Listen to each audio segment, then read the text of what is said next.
come to Myth 6, and we're trying to appreciate the deep complexification of experience that the last century has produced, and the difficulty in the 21st century of not forgetting. This is the cover of a book called Hidden Scholars. It was put together by a group called Daughters of the Desert. And there were dozens of professional women who wanted to commemorate the women anthropologists of the American Southwest.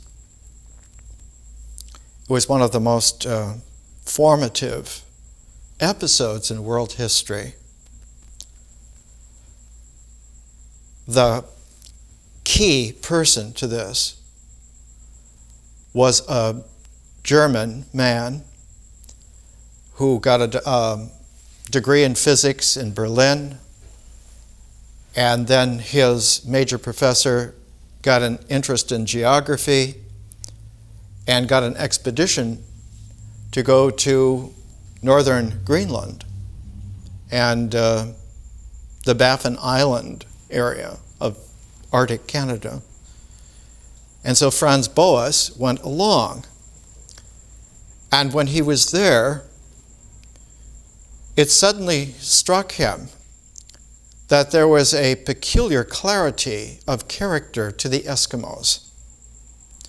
And so he got quite interested as a scientist. Why are they this way? And as a result, he got more and more interested in the budding science of anthropology, and very quickly he became one of the few people in the world who realized that the key to anthropology was studying the native languages. And the native Indian languages of North America as well as South America had never been investigated before sufficiently. We mentioned a while back that the only person who initially had the genius, the visionary scope to understand that American Indian languages were a treasure trove not seen in the world for at least 10,000 years. And that man was Thomas Jefferson.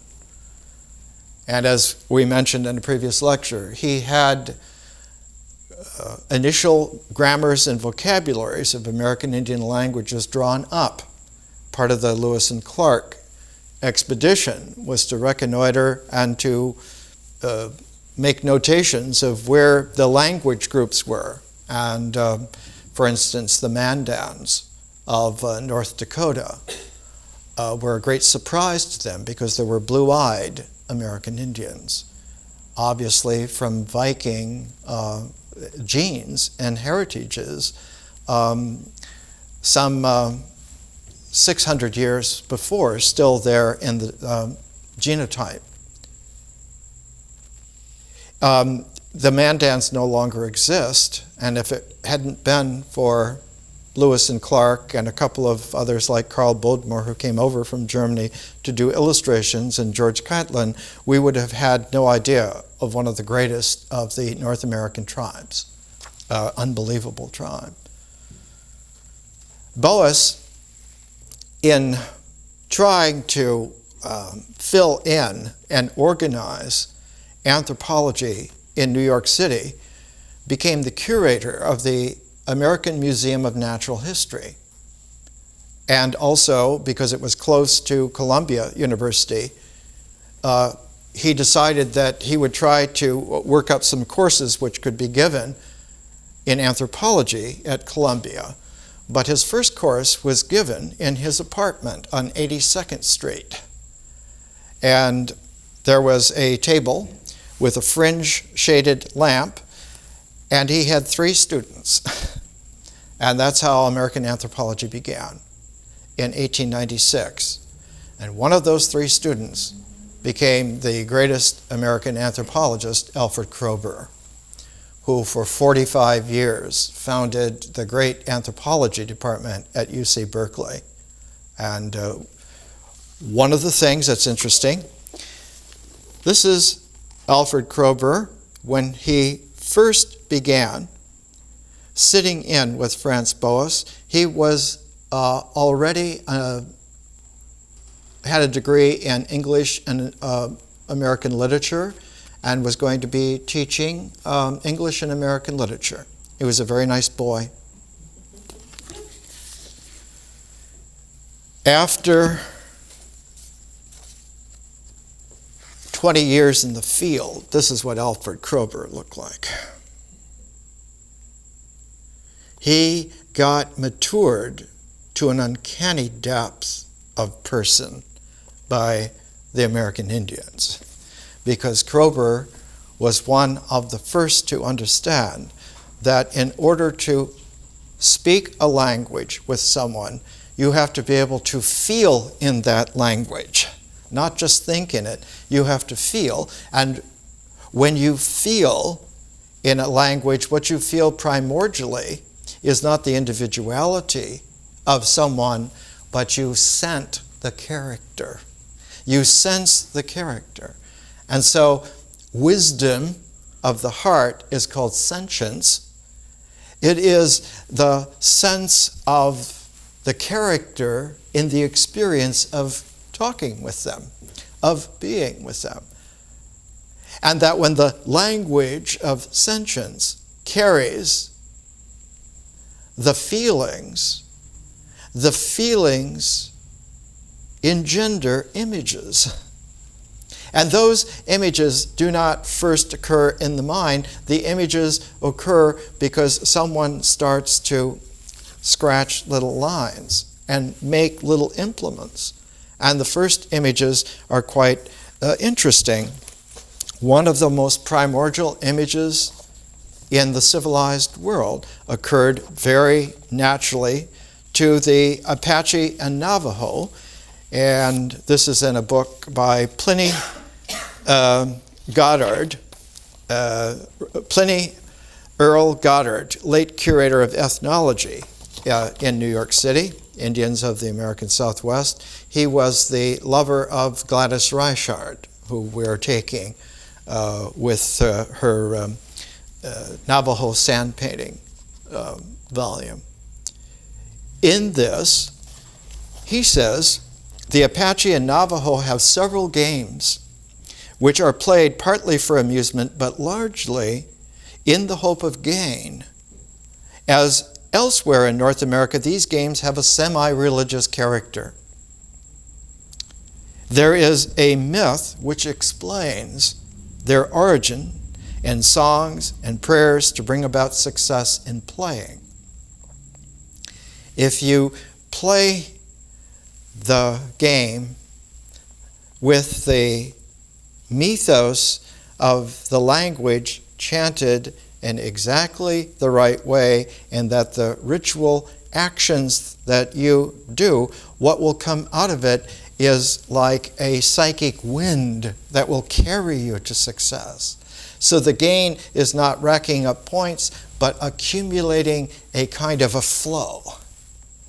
And if you've ever seen primordial peoples gaming, they're into it as if it were a dance not of chance, but of doing it exactly right, so that you do it exactly right and the other guy missed some little nick, and that's why you won, because you had Lady Luck blessing you by gifting you with the flow. And what that flow has is a deep amperage of nature itself is on your side. Nature is on your side in that the actions that you do will emerge rightly out of nature, and the mythic experience that you have in doing that develops then a kinetic quality, which we call, since it was first identified in the 19th century by the American philosopher Charles Sanders Peirce. We call it pragmatic. The ritual actions are practical, out of which, if they are done right, the practicality of the ritual becomes the pragmatos of the experience, of the mythos. And so the narrative flow of a mythic language, of an oral language, is the pragmatos of the ritual weaving of the practical actions. Most dignity is attached among the Navajo to the hoop and pole game. And there's an illustration here of a hoop and a pole. And where have we run across this? A couple of lectures ago, at the very beginnings of civilization in Mesopotamia, the sacred items that the king holds is the hoop, the loop, the circle, woven out of the roots of the hulupu tree, and the pole, which is made from the branches of the hulupu tree, the hulupu being the date palm. And once you have the rod and the hoop connected by a woven line, a cord, now you have the possibility of architecture, of proportioning, of developing like a compass and a rule and angling. And out of this comes the sense that an architecture is the most primordial of not all of the arts yet, which it will become, but it is the most primordial architecture of the way in which the symbolic structure of the mind will come into its proportionality, its ratios, its rationation. Ratio means that one has the sense of proportions, and once you have proportions in a set, if you have 2/3 and 2/3 squared, 2/3 cubed, 2/3 to the fourth, 2/3 to the fifth, you now have an ability to have an 8-note octave proportioned by 2/3 powers, and you have musical fifths, musical thirds. You have a composition now which is capable of being a symbolic integral of experience, of language. And now we become almost too powerful. And without a furthering of our dimensions, of our education, if we stop there, the mind in its power becomes narcissistic and engenders, as we see all over the world today, a sense of devastating tyranny of the ego, of the fundamentalists, of those who don't go deep enough to get to the elemental, but they go only to the fundaments of beliefs that have been glued together and cemented into doctrines that must be obeyed. And those who do not are out. They're excluded. They are the enemy. And we find this all over the world today. This is a very practical and pragmatic learning. The implements employed are a hoop with incised bands and a string stretched along the diameter in which many knots are tied, and 2 long poles, the larger ends of which have a number of incised bands. To play it, 2 men stand side by side at one end of a level stretch of ground. One rolls the hoop down this stretch, and both throw the poles after it. If the hoop falls on the butt of one of the poles, a count is made according to the knots of the string or the incised rings which happen to be in contact with the rings cut into the pole. The incised rings are named for the lightning, and the hoop represents a snake. Women are never allowed to witness the playing of this game. It's very interesting. is a deep mystical experience.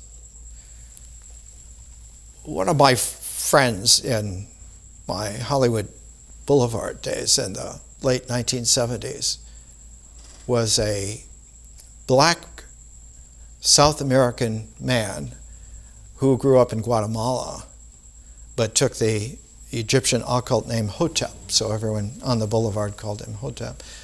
When he was a boy, his pet was a green snake, very harmless but quite long and very thin. And when he would come back from his little schooling and walk back down the dirt road to his home at the other end of the village, the snake would be there, would grab its tail with its mouth and make itself into a hoop. And he would have this little stick, and he would roll this snake all the way back home. And in doing so, it awakened in him the ancient archetypal sense that later on, when investigating, he discovered that his ancestry goes all the way back to Nubian Egypt. And when he saw his first Egyptian statues in a museum in New York City, he saw his own facial features back in the 12th dynasty era of Egypt. Mythic experience has an indelible quality to it when it is natural. The actions that are done from that have a precision which is impossible without science. Up until science, nothing is more accurate than the spontaneous actions that arise immediately emergent from nature, because their emergence is vital. It is vibratory fresh, so that it isn't just that they occur once, but they occur thousands of times per any time unit. And so the average would be that many of them hit exactly on. Classic story about that I've told several times before. My old friend Manly Hall, when he learned to shoot bow and arrows with the Mojave Indians back in the early 1920s. They stopped him from aiming the arrows. They said, no, you shoot from the hip immediately. And you have to have a synergy of your target, which is not a standing target, but a rabbit running, and the bow and the arrow in your motion, and your activity pragmatically is in tune with the entire ensemble, so that the experience of your doing this is that you do not miss, because you do not aim.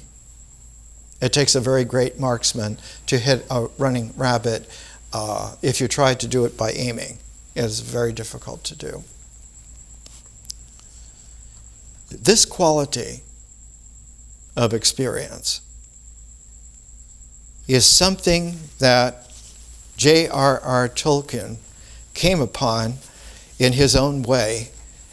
He was born in Bloemfontein, South Africa, but by the time he was 3 years old, his mother, Mabel, was very unhappy with being in South Africa, and she had two sons, Hilary and John Ronald Rule, J.R.R. And she took the two boys back to Birmingham Shire in England. And within a couple of months, Tolkien's father died in South Africa. He didn't want to leave. He was too ill. And she spent all those years raising those two boys. And one of the things that helped her was her affiliation with the Catholic Church and various helping agencies of it around Birmingham, England. And so it was an interesting childhood for Tolkien to have. And he was accepted into very exclusive Catholic church in that area of England, King Edward's School, and was run by a priest, Father Morgan, who was very severe and very strict. And because the J.R.R. was the oldest son, and they had never had a father, Father Morgan especially wanted to be hard on young Tolkien. And so when young Tolkien was discovered to have a girlfriend named Edith, he was forbidden to communicate with her. And in fact, her family had to move out of Birmingham and go over to Cheltenham, a different English city. And after a while, there was almost no contact.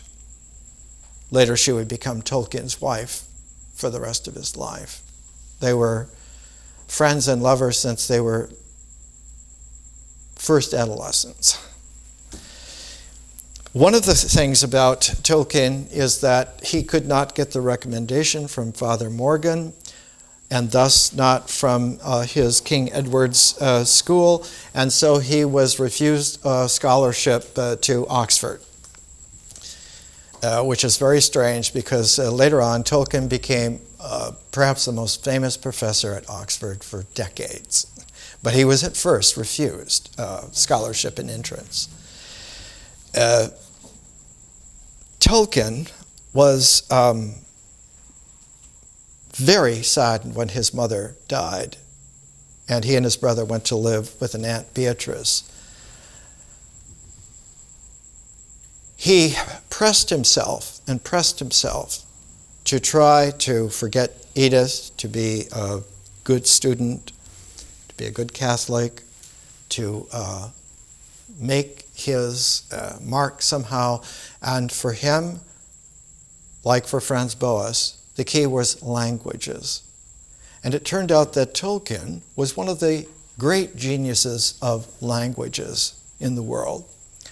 And so he began teaching himself to pay attention to languages. Alfred Kroeber also, by the time he was 10, was making lists of the way verbs cluster together in different languages and was constantly trying to learn new languages in order to put them in. So all of these individuals were taken up with the magic of language. Boas with the anthropology of language, Kroeber with the cultural implications of language, but Tolkien with the magic of language. He finally got back together with Edith, and they got formally betrothed.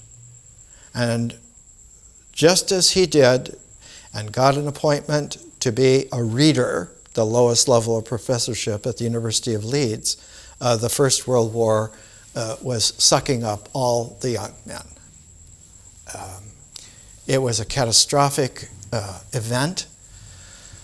The most severe condemnation of it in prose is Robert Graves' book about it. The title of it is Goodbye to All That, meaning not only the war, but the failed civilization that produced that war. Goodbye to all that. And of course, the greatest devastating document is the one of the last great poems of Wilfred Owen, who, had he have lived beyond his 20s, would have become one of the world's great poets. Gloria est patria est. It is beautiful and glorious to die for one's country. Tolkien was sent to the Somme, to the front line, to the trenches. And in the First World War, the trenches spanned from the North Sea to all the way to Switzerland. And so one had this line of trenches separated by about the width of a mile or two. And in these trenches, the two sides were stuck year after year after year, shelling, making advances, and millions of young men were slaughtered and died. And because it was the first time that the application of great artillery had been used since the American Civil War, which was the first time that artillery was used with that kind of precision. The Civil War claimed over 1 million American lives. The First World War was about 10 times that. After being there as a commander, a lieutenant in the trenches for the Signal Corps, Tolkien was sent home absolutely broken. They diagnosed it at the time as trench fever. He was completely shattered. He went with Edith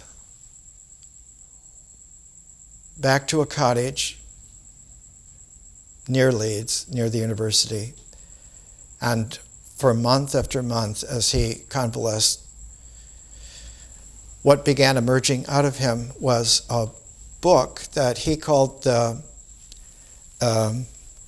Lost Tales, the Book of Lost Tales. And these lost tales bubbled out of the trench fever. And the Book of Lost Tales from that time, later on when it became completely finished, was the Silmarillion.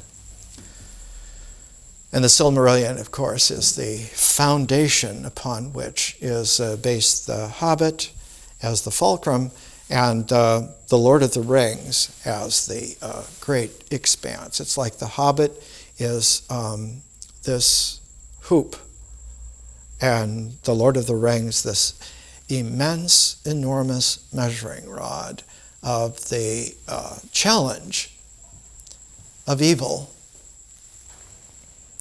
Mythology has this quality, and not just in stories, not just in the narratives, but in exactly the way in which a chant of the narrative will convey the feeling modulation so that the images roll with the plunge and weave of that language flow. And Tolkien found himself regaining his health. He became a professor at the University of Leeds, and by 1922, the first really close friend to him in a professional, professorial way, E.V. Gordon, came to the University of Leeds, and finally the two of them decided to do an edition of Sir Gawain and the Green Knight. And you can get the little paper version of it. It also is included in translation in a Tolkien miscellany, but the original Oxford University Press edition is not a translation, it is the original Middle English, and we showed this last week. They worked on it for 3 years, and when it was published by Oxford University Press in 1925, Tolkien was invited to be a professor at Oxford, where he went. And when he was there, he, over the years, became perhaps the most famous man, certainly the richest professor in Oxford eventually.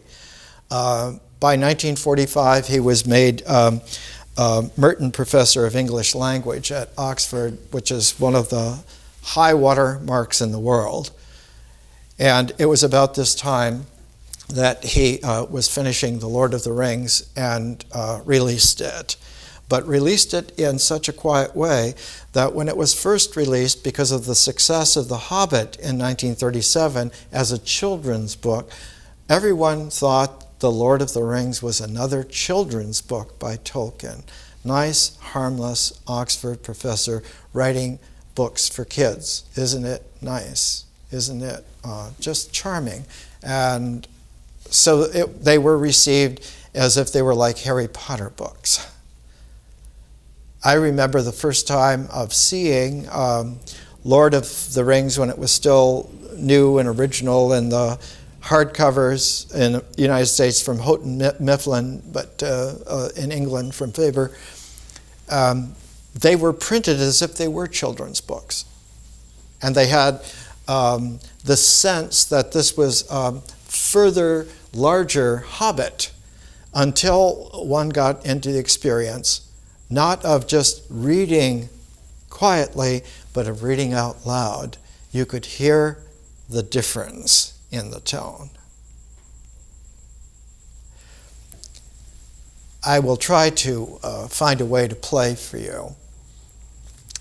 There's a record of classical Greek being read by W.B. Stanford. And he has a selection in there of Homer's Odyssey and a selection in there of Homer's Iliad, among others.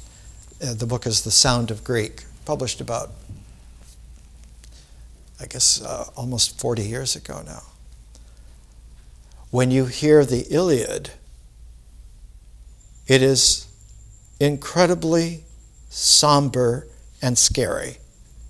Someone characterized it once, it is as if someone were launching a deadly battleship in a deep fog, going out simply to kill all.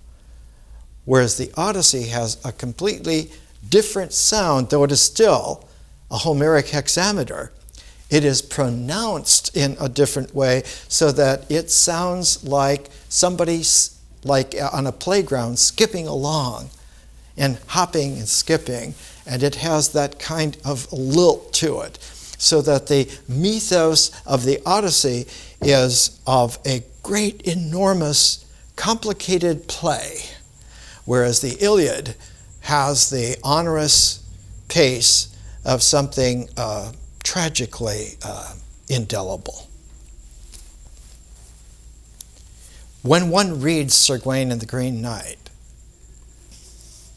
out loud, even in the translation of Tolkien, which is beautifully done because it's very true to the Middle English and by someone who is a master of language, here's how he describes the Green Knight. All of green they were made, both the horse and the rider, both garments and man, a coat tight and close that clung to his sides, a rich robe above it, all arrayed within, with fur finely trimmed, showing fair fringes of handsome ermine gay, as his hood was also, that was lifted from his locks and laid on his shoulders in trim hose, tight drawn of tincture alike, that clung to his calves, and clear spurs below of bright gold, on silk embroidered, banded most richly, though unshod were his shanks, for shoeless he rode, and verily all his vesture was of verdure clear, both the bars on his belt and bright stones besides, that were richly arrayed in his array so fair, set on himself, and on his saddle, upon silk fabrics, it would be too hard to rehearse one half of the trifles, and flies embroidered upon them, birds and flies, in a gay glory of green, ever gold in the midst, the pendants of his poitrel, his proud crupper, his molens, and all the metal, to say more, were enameled. Even the stirrups that he stood in were stained of the same, with his saddle bows in suit, their sumptuous skirts were ever glimmered and glinted, all with green jewels, even the horse that upheld in hue were the same. And now this section, which is one of 101, pivots. Each one of the 101 sections of Sir Gawain and the Green Knight has triple alliteration on every line, and the last 5 lines are a pivot, like a 5 quintessential star, and it reads, I tell, a green horse great and thick, a stallion stiff to quell, an embroidered bridle quick. He matched his master well. This is called, in Middle English, a bob and a wheel. It is very reminiscent of the staff and the hoop. It is a way of saying that the architecture of this mythos is measured and ratioed in such a way that it does not just lay flat as a narrative sequence, but it has a role that carries within it so that the images can form an image base, but they also, in their chiral magnetic movement, describe a propeller-like quality that surrounds the rod, so that the rod is like an axle that is the pivot of the forward dynamis of the mythos.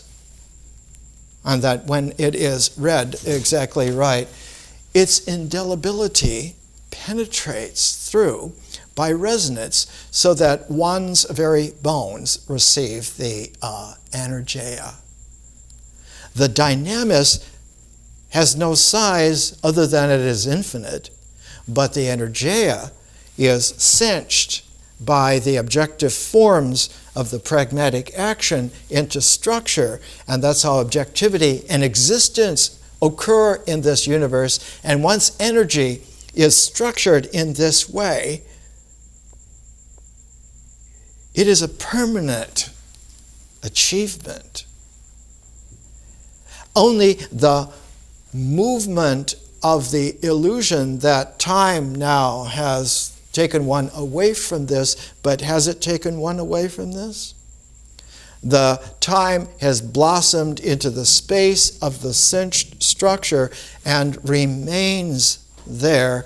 You're out here in another development of that structure still working its way.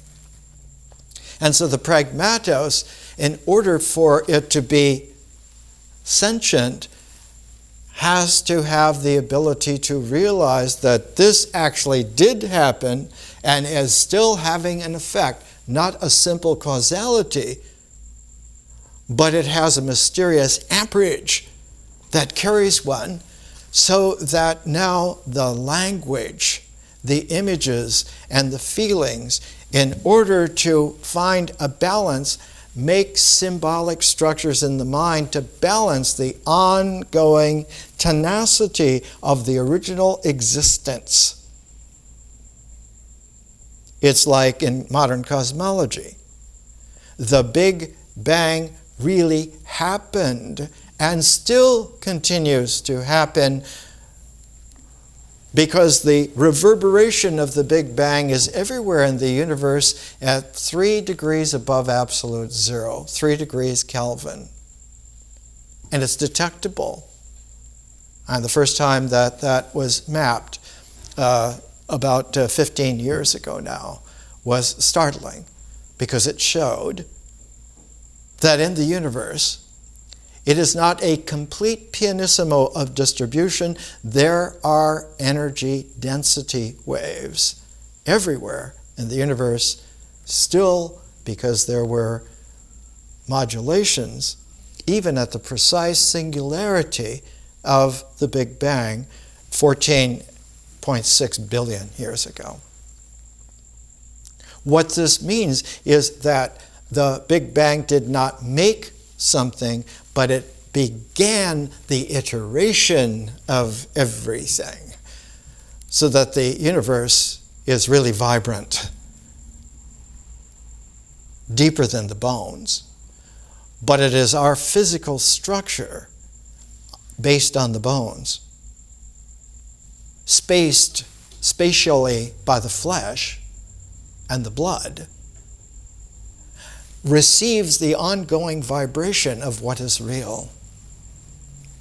And so a mythos carries the pragmatos of someone who is vibrantly in the process of experiencing within the general, wide, infinite flow of nature. When we come back from the break, we'll talk about one of the most indelible things in world history, of why it is that Sir Gawain and the Green Knight has a peculiar quality to it that struck Tolkien and produced Lord of the Rings. Let's take a little break.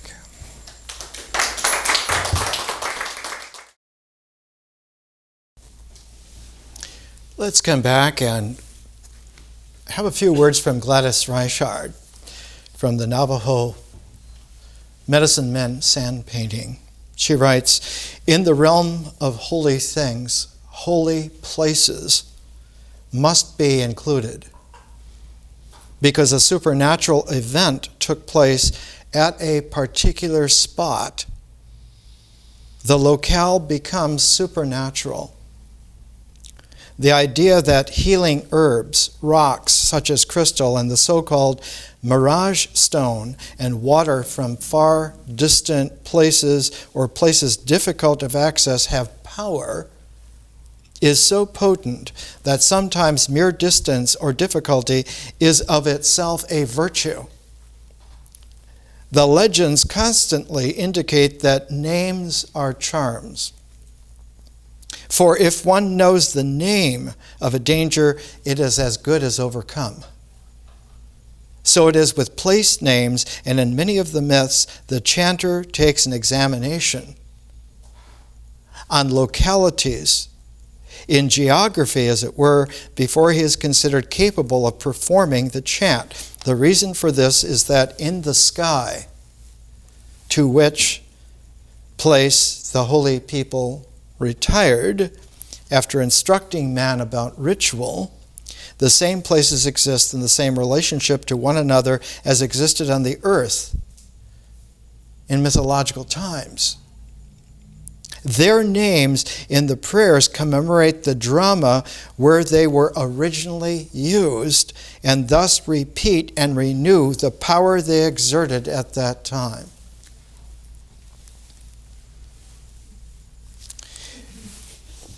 In Sir Gawain and the Green Knight, which survived in only one copy in all the world, all the other copies were lost, destroyed, forgotten, thrown away. And this book was preserved in an antiquarian's library, the Cotton Library. Oddly enough, its name is Cotton Nero 10, Roman numeral 10. It's very peculiar. We do not know the name of the writer. It's anonymous. And there were 4 manuscripts bound together in one book, and Sir Gawain and the Green Knight is one of the great choice ones. The second one, Pearl, is also held as one of the great English poems, but Sir Gawain and the Green Knight has a very special place. And it started Tolkien off on his entire writing career. What makes Sir Gawain and the Green Knight so interesting is that it is one of the most clear, resonant thresholds in a harmonic that goes back into mysteriousness that's at the very core of the British royal mythology. When this was written in the late 1300s, the most conspicuous, famous author of that day was Chaucer. And Chaucer was a very special man. He was in charge of buying the king's wine, mostly in Italy. He would go to France for some. But when Chaucer went to Italy, he, as a young man, very dapper, he wore red velvet suits and was very much friend of the royalty and in charge of the king's wine. He was given as his private residence the palatial apartments over one of the main gates into London, so that he could look out his windows and see the people of all kinds coming in and out of London. And when he was on the continent in Italy, he made friends with 2 of the really great early humanists who wrote in Italian, not in Latin, One was Petrarch, the first lyric poet since classical antiquity, and the other was Boccaccio, whose tales have been told over and over again ever since. But the author of Sir Gawain and the Green Knight chose an epic focus that was like the precise point at which the entire pivot of the Arthurian mythos swirls. The center of the later Arthurian pivot to that mythos. Of course, King Arthur and Guinevere are the axle, but the spinning of the axle later on is due to Lancelot. Lancelot de Lac, who is from France, from the French connection with Bretagne. And in that way, there is a sense that when the first Arthurian stories really come out, they're not English, but they're French. Chrétien de Troyes, in 1165, when he published his great beginnings of his Arthurian stories, made him one of the most popular authors of the time. And in competition with him to bring back Arthur to an English mythos, Gregory of Monmouth wrote a history of the kings of England and posited that Arthur is not French, he's British. He's archetypally British. And not only is he archetypally British, but he presents very clearly a mystical vibrancy and resonance that goes back to the very origins of British civilization, goes back to when it became Britain rather than the ancient barbaric Albion that it was before, and that somehow all this is tied together with Christianity. The author of Sir Gawain and the Green Knight was enormously learned. And he takes it back so that one understands that it isn't just Arthur and Guinevere, but before there was an Arthur, the central figure in the primordial British, Irish, Celtic ethos was Gawain. Gawain is like a sun god. He is a knight that has a very special relationship. In terms of Sir Gawain and the Green Knight, he is a nephew of King Arthur. He's a son of one of Arthur's sisters. That Arthur's mother, Ingrain, had 2 daughters before she was magically put into a haze by Merlin and mistook Uther Pendragon for her husband, and he sired King Arthur on her. And her 2 daughters, one of them became the archetypal sorceress, Morgan Le Fay. The other was the mother of Gawain, Sir Gawain. But he goes back to the earliest mythos that he is a Celtic sun hero who becomes the essential mythic protagonist for the salvation of Arthur's dignity based on his wife, Guinevere. That is a sacred marriage. That the Green Knight comes to insult, to challenge the entire Order of the Round Table, and comes there on Christmas Eve. And it is a Christmas story, a Christ's birthday story in its initial beginning, but its ending is in the new year, not on January 1st, New Year, but on Epiphany, which is generally January 6th. And Epiphany is 12 nights after Christmas. 12th night. An epiphany is a huge event. In India, it's called Diwali. The Festival of the Lights in India is related to the Greek Epiphany, is related to the Celtic British Epiphany. And this is how this is also. When Jesus was crucified in 36 AD, the man who asked the Roman governor Pontius Pilate for the body was Joseph of Arimathea. To take down the body and to entomb it in a fresh tomb on the one of the slopes of the Mount of Olives, where Joseph of Arimathea held a tomb plot that had been prepared especially for this occasion. Now, Joseph of Arimathea was one of the wealthy international traders of the time.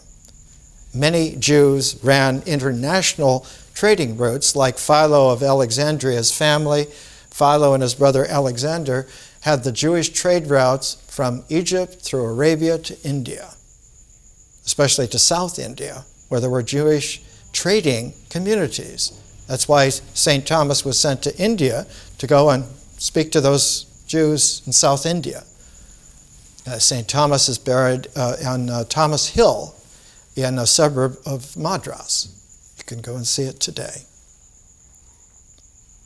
But Joseph of Arimathea had been a hearer of Jesus when he was teaching in Alexandria, among other people. And his business agent, the customs tax collector who was the international expert on these, was Matthew, who became St. Matthew. And his partner in the trading business was Nicodemus. Now, what they traded in especially was tin. And you have to have tin to go with copper in order to make brass or bronze, any number of serviceable metal alloys, silver. And so the tin mines were very rare to find. And in Sargon of Akkad's day, when they first began to have bronze in the world, the tin mines were in what is today Iran, southern Iran. But southern Iran was off limits to the Roman Jewish world of the times of Jesus. And so the tin was not brought from the ancient sources in Iran. The tin was brought from 3 other locations in Europe, 3 peninsulae that jut out in a triad into the Atlantic Ocean. The lowest one is the brunt of Spain, the province of Galicia. The second is the Bretagne Peninsula of France, and the third is the Cornwall, Devon jutting of the tail end of England. And so Joseph of Arimathea's international trading company had these 3 sites together.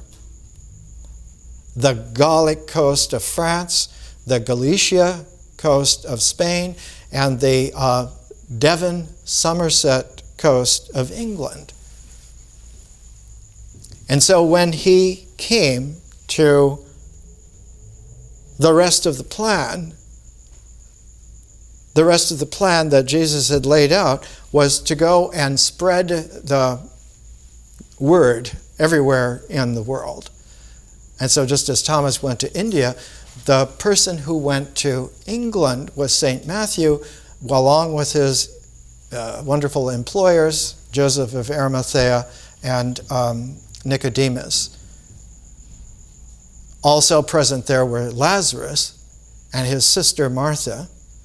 And also present there was Mary, the wife of Cleophas, and Cleophas himself. All of these figures are associated with the resurrection of Jesus. And the place that they went was specially prepared and dealt with the king of several tribes at the time.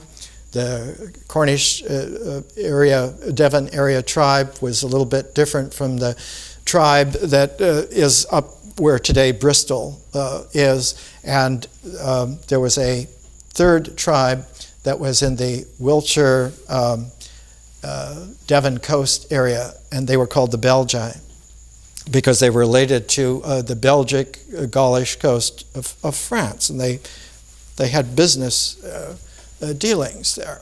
It's not very far across the English Channel to get to those areas. The place that was decided upon was a hill that was surrounded by low lands, swampish kind of lands that in heavy rains literally became an island. And later on it was called the island of Avalon. But the original name for it in ancient Celtic means apples, because the area was supremely fruitful for growing fruit, especially apples. And so it literally means in ancient language, Apple Island. So all of the resurrection garments, traces of the blood, traces of the sweat, 12 persons who were intimately collected around that event, set up a community that was very much like the Therapeuti community, where Jesus had taught for over 20 years. And there were 12 huts that were arranged in a circle with a central banquet hall where once a week on the Sabbath they would gather together to have a meal together and to sing hymns. Not hymns from a textbook, hymns that were sacred poems that would have been written in their meditations during the week. Always fresh language. The sign of a spirit community is that one is able to make a spontaneous sacred hymn. Those who cannot do this are not real. This was a miniature Therapeuti community in the Somerset area of England, founded the following year in 37 AD. So that all of the resurrection vibration was taken from Jerusalem to that site that became Glastonbury, or Glastonbury. You shouldn't pronounce the T in English. Glassen really means crystal. It's a crystalline place that records the vibration precisely, like early radios were crystals. This was a radio for a cosmic program, the program called Resurrection. One of the people there, Mary, the wife of Cleophas, was a sister of Jesus. And Cleophas, her husband then, was literally like a brother-in-law to Jesus. Joseph of Arimathea's wife, Joanna, was also a sister of Jesus. And they had a son with them, young son. But while they were there, at the founding of Glastonbury, they had a daughter.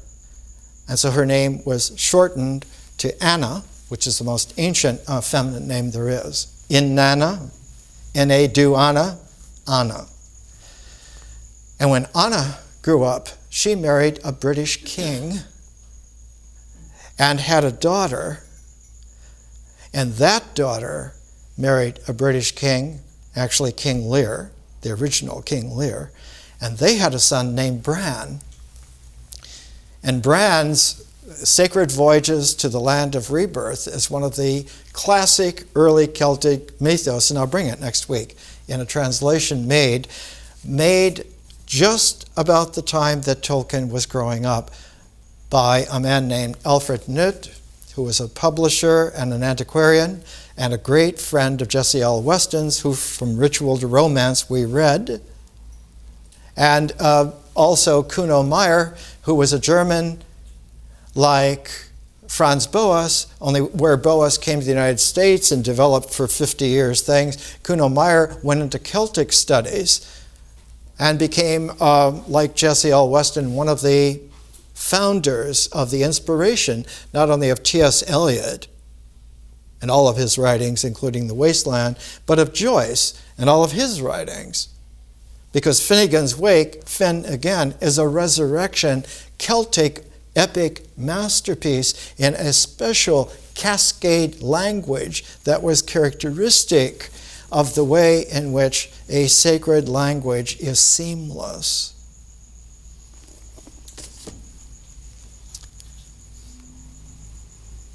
As soon as Gaius Caesar, named Caligula, was murdered after only 4.5 years in power because he became absolutely insane, viciously insane. And they chose a Caesar who would have been the least choice because he stammered and stuttered, and he had big ears, and he was very bookish, and his name was Claudius. And Claudius, in order to get rid of the onus of being a literary, homely, stuttering, boyish man, undertook a process that had been begun, and that was to annex Britain as a Roman province.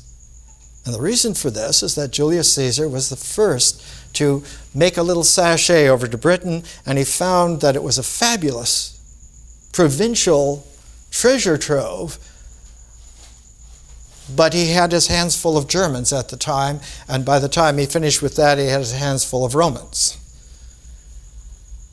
But Augustus Caesar remembered something sacred about Britain and would never allow Romans to do anything but business with Britain.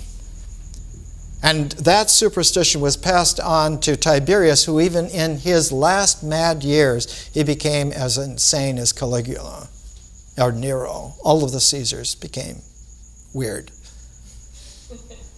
Would not invade Britain. And Caligula, of course, wanted to invade, but he was so busy having fun, being completely mad and killing people for no reason whatsoever. Someone looked the wrong way at his horse. You have offended my godhood. You are going to pay, and every member of your family is going to pay. When Claudius came in, he went to Britain to regain the manliness of Julius Caesar and thereby put himself into really the Caesar line. And his young genius general who was in charge of conquering southern England was Vespasian, who would become the first of the Flavian Roman emperors, replacing the entire Caesar line about 69 A.D. Vespasian was in charge, and for a long time people thought that he only went as far as, say, the Isle of Wight, but unearthed in the last 10 years has been the Roman legion fortress at Exeter in the Devon, Cornwall area. Exeter is on the Exe River, and the Exe River curls up to Exmoor, and just over the ridge from Exmoor is the Irish Sea, and it's on one of those coves of the Irish Sea that Virginia Woolf's To the Lighthouse takes place, and which we're going to use in the symbols course. You can see I've worked half a century at putting this together so it works. If you will read and do it continuously, I guarantee you, not from me, but it works.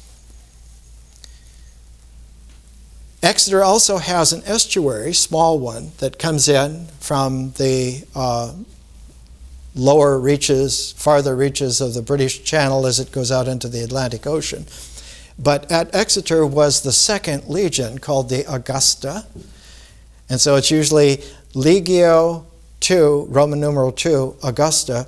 And it was that legion that conquered that whole area of England. And conspicuous for Vespasian was this Jewish, sophisticated, monastic group that were centered in Glastonbury. The way in which he focused this was to make a road that went from Exeter up to Glastonbury and then extended it to Bath, where Jane Austen wrote all of her works, and on up into through the Midlands of England to Lincoln. So from Exeter to Lincoln, and it was called the Fosse Way, F-O-S-S-E. And the Fosse Way came within a couple of miles of Glastonbury. What struck Vespasian then was there was something hugely powerful about this Jewish group, and that the group was not in a synagogue mode, but was in a Pythagorean Hellenistic Jewish mode, and he understood that the origin of this was from Alexandria. And so later on, when Vespasian began to have visions of not only becoming the new emperor, but of replacing the Caesar household completely, a new dynasty, the Flavian dynasty, which he did. He and his two sons, Titus and Domitian, constitute three emperors that make the Flavian dynasty, and they thought they were getting away from the curse of the Caesar line. The curse he saw because something mystical had happened vis-a-vis this teacher from Alexandria, who then took his power to Jerusalem, and there was supposed to be crucified and yet lived again. And here was this resurrection community way off on the farthest ends of the earth in Somerset. And so it began a resonance in him that he wanted to replace that mythos somehow. So in 69 AD, when there were four emperors, everything fell apart to the extent that no one could hold the throne. It was radioactive. He was the fourth, and he was in Alexandria at the time, and all of the miracles he had heard about Jesus, making the blind see, making the lame walk, he reproduced by his PR machine in Alexandria. He took his own spittle, mixed it with dust, coated a blind man's eyes, and he was able to see.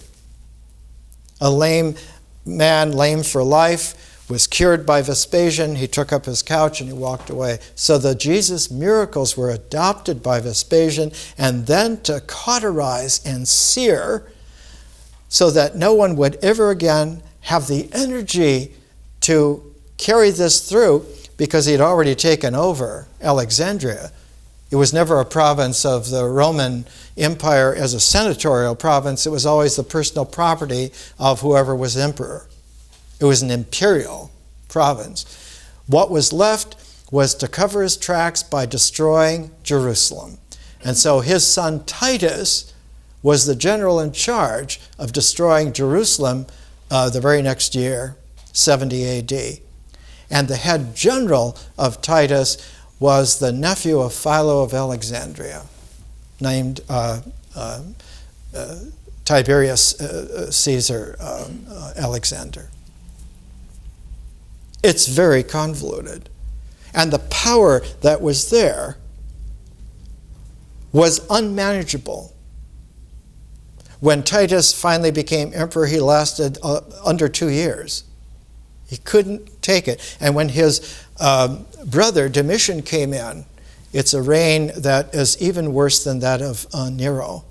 It was called the Terror. And Domitian, haunted by the mythos that his father had been haunted by, that his brother had been haunted by, decided that there was going to be a final conquest of Britain completely. And the general put in charge finally to do this was one of the most brilliant military tacticians of the age. His name was Agricola. And Agricola was the father-in-law of the Roman historian Tacitus, who wrote the annals and the histories of the first century AD, so we know what happened. Many of the books have been lost, but enough so that we can understand. And he also wrote the Agricola. which is a history of the British conquest.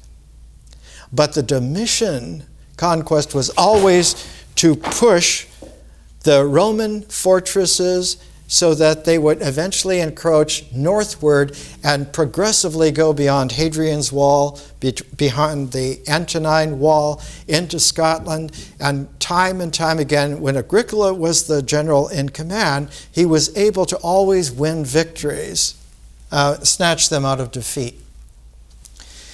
He conquered the big Isle of Ainsley off the Welsh coast because the Celts and Brits on Ainsley had lookouts to look for a Roman fleet that was going to come, and instead Agricola had his legion strip off their armor and all other superfluous things and only carry their swords and shields naked and swim across to Ainsley.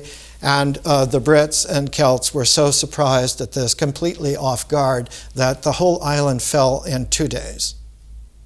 He was that kind of a leader. The difficulty was that they were never quite able to conquer the Scots. And after Agricola was called back to Rome, in fine retirement, while Domitian plotted for his death, and Tacitus says of his father-in-law, we do not have absolute proof that he was poisoned, but he died within a couple of days of one of his meetings with Domitian, of poisoning. All this time, the Romans increasingly were untenable because the Scots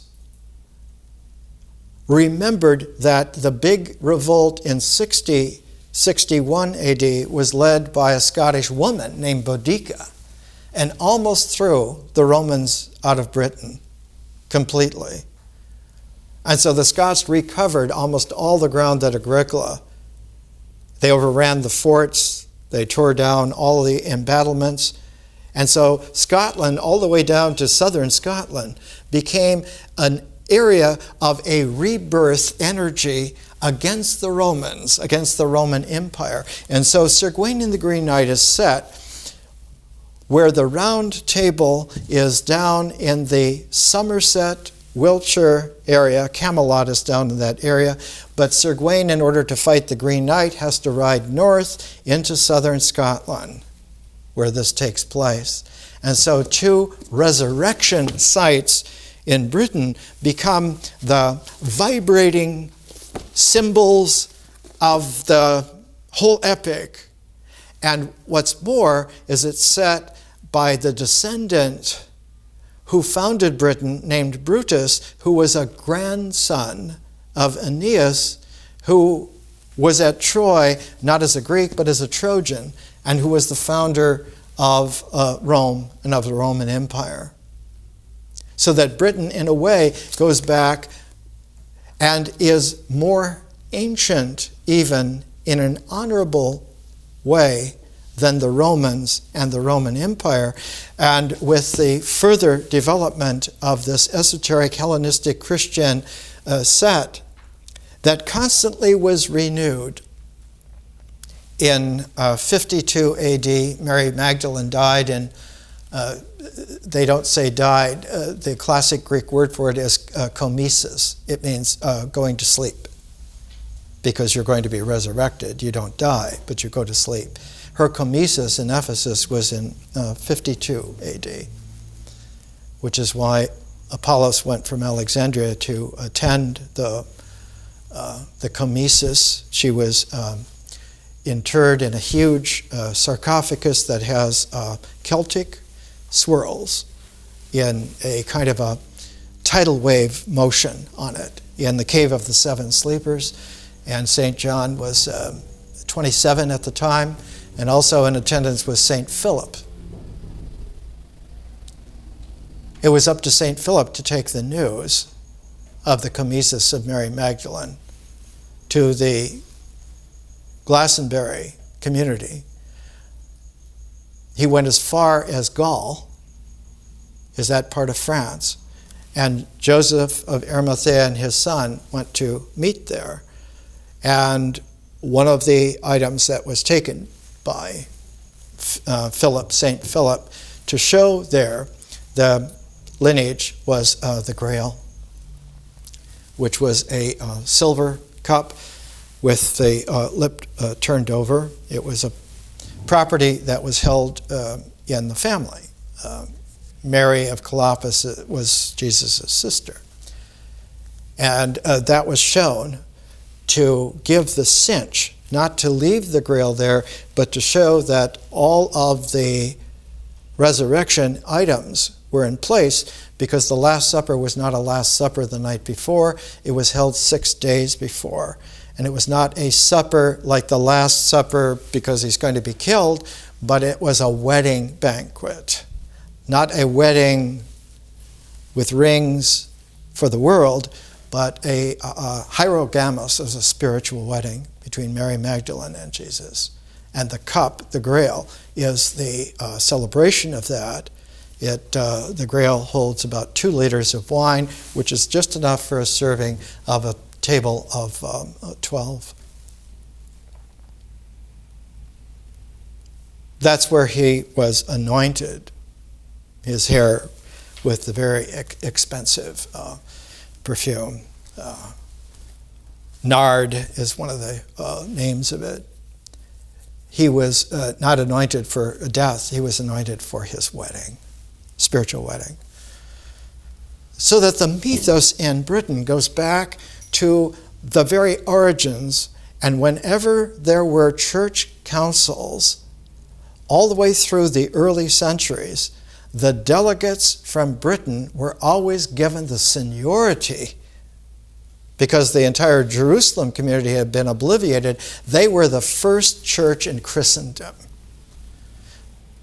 So when King Arthur finally died in 540 AD, he was buried at by then, after 500 years, the circle of the 12 contemplative huts that were called monasterium in Latin, monasteria in Greek. They were the contemplative cells. That formed the sacred ring that was at the center of a whole new wooden church that was built over it, so that the sacred altar place of the new Glastonbury Cathedral had this as its altar circle perimeter. Later on, in the 1100s, that wooden church would burn to the ground, and a new Gothic Glastonbury Cathedral was built that was about 10 times the size of the wooden cathedral that was already 10 times the size of the original circle. Arthur was buried at the south because the approach to it was from the south. The quality of the burial was such that 6 feet down from the surface was placed a lead cross with the inscription. I'll bring you a photograph next week of that. And it says, "Here lies King Arthur, King of Britain," etc. And 9 more feet below that was the crypt, the coffin where Arthur and Guinevere were buried together. All of this made Glastonbury a huge, charismatic, mythological attraction, and by the time of the late 1300s, when the author Sir Gawain and the Green Knight was writing this, he was aware that this was a huge spread of a cosmic event whose farthest reaches were India and the Somerset coast of England. And so he put in here an ancient game. The game is called the exchange of heads. The Green Knight says, "You have your finest knight, Arthur. Cut off my head, and then he will have to come to my castle 1 year and 1 day later, and I will there cut off his head."